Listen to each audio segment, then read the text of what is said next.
સુરતમાં ચોમાસા દરમિયાન અનેક જગ્યાએ રોડ રસ્તાઓ ધોવાઈ ગયાની ઘટના લઈને લોકો દ્વારા વિરોધ કરાઈ રહ્યો છે।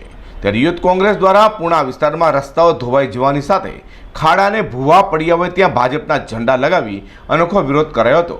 જોકે વિરોધ કરી રહેલા યુથ કોંગ્રેસના કાર્યકરોની પોલીસે અટકાયત કરી હતી। સુરતમાં ચોમાસા પહેલા સુરત મહાનગરપાલિકા દ્વારા પ્રી મોન્સૂન કામગીરી પાછળ કરોડો રૂપિયાનો ખર્ચ કરાયો હતો।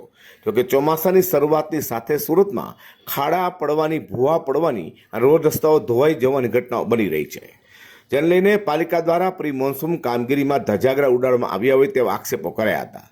તો લોકો દ્વારા પાલિકાની કામગીરીનો વિરોધ કરાઈ રહ્યો છે।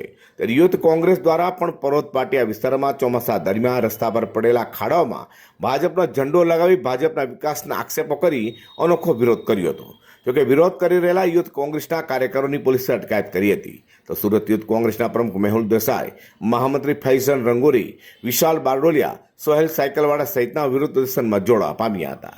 નિલેશ નોંડા, આજે યુથ કોંગ્રેસ દ્વારા આજે રસ્તા એ બહુ અતિશય તૂટી ગયા છે, એટલા ખાડા છે, પબ્લિક એટલી હેરાન થઈ। આ ભાજપનો ભ્રષ્ટાચાર છે। આ ભાજપ આમાં સાબિત થઈ ગયું છે કે આ ભાજપનો આ પૂરેપૂરો ભ્રષ્ટાચાર છે। પબ્લિકને કોઈ જાતની સવલત મળતી નથી, ખાલી ઓનલી ફોર ખાડા ને ખાડા। આમાં પબ્લિક એટલી હેરાન થઈ રહી છે કે એને કોઈ ભાજપ શાસકોને એને કોઈ પડી જ નથી। આજે અમે ભાજપના ઝંડા રોપ્યા અને ભાજપ ફૂટેલી પ્રશાસનને અમે જગાડ્યું છે। સુરતમાં ચોમાસામાં વરસાદી પાણી લઈને અનેક જગ્યાઓ પર રસ્તાઓ ધોવાઈ ગયા છે, જેને લઈને વાહન ચાલકોને ભારે હાલાકીનો સામનો કરવો પડી રહ્યો છે।